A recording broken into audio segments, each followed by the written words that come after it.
Ce programme vous est présenté en partenariat avec la Mutuelle Saint-Martin, la santé partagée.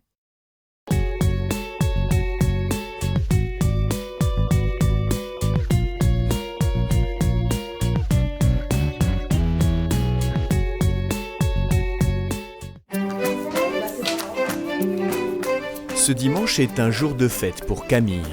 On se fait toute belle. Toute belle pour ce grand jour.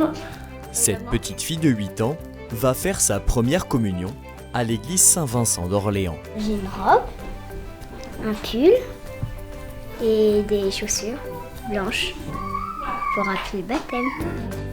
Et ici, c'est toute la famille qui attend ce grand moment. Il reste que Augustin et Benoît. Voilà. Et quand chaque membre avance dans sa vie de chrétien, c'est toute la famille qui avance en fait. Marc et Anne ont 6 enfants. Camille est la 4e. La célébration a lieu dans 3 quarts d'heure. Alors forcément, sur le chemin de l'église, il y a un brin d'anxiété. Oui, un peu stressé. Alors le rôle de la famille, c'est évidemment d'entourer Camille, de prier avec elle pour se partager ce grand moment de sa première communion. Les parents, les frères et sœurs, on sera juste à côté, enfin pas très loin derrière. Et également de montrer à l'ensemble de l'assemblée notre grande joie. Un témoignage donc pour toute la communauté paroissiale. Ils ont vu nos enfants depuis déjà tout petits, donc ils les voient grandir eux aussi, et c'est le témoignage de famille pour la communauté. La grande famille de l'église également, voilà, c'est ça.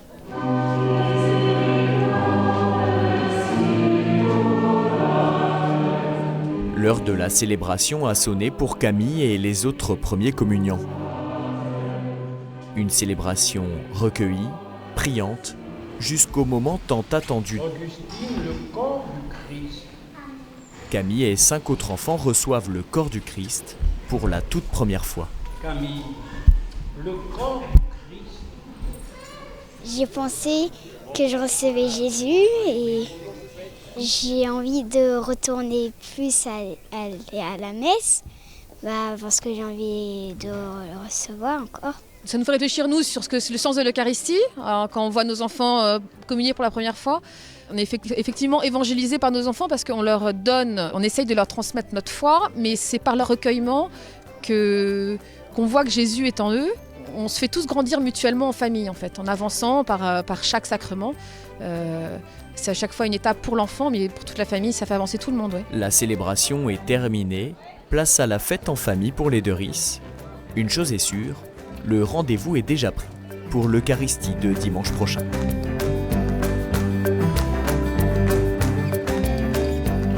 On est tous touchés d'une façon ou d'une autre par la cérémonie elle-même. Elle rayonne quelque chose d'un peu exceptionnel. C'est vraiment, la fête de la rencontre.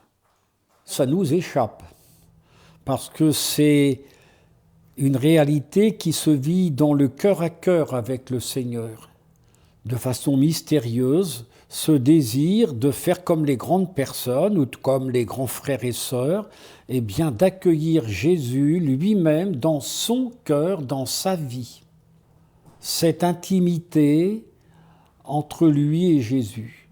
Pourquoi, entre autres ?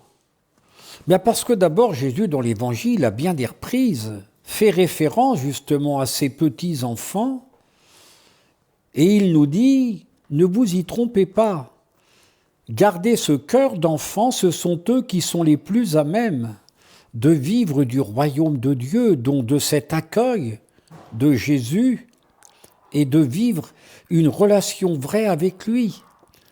Et Jésus dit par ailleurs dans l'Évangile, « Père, je te rends grâce d'avoir caché cela aux sages et aux savants, et de l'avoir révélé aux tout petits. » C'est à la fois une démarche très personnelle, et là c'est la première démarche personnelle de l'enfant, mais c'est en même temps une démarche de toute la famille, avec qui on va continuer à aller célébrer la messe le dimanche.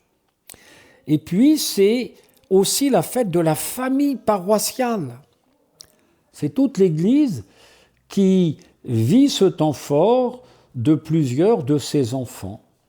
Et au fond, nous, les adultes, si on veut garder la beauté, la joie, l'émotion de notre messe de première communion, les enfants nous le rappellent et nous encouragent à retrouver sans cesse ce cœur d'enfant, cette confiance qu'un enfant rayonne envers son papa, sa maman, et puis il se laisse aimer, il ne complique pas la vie, et il aime à son tour, avec ses mots à lui. Aidez votre enfant à garder toujours intacte cette beauté des origines, des débuts. C'est tout cela que Jésus vient nous aider à vivre en transformant notre cœur par cette nourriture de l'Eucharistie.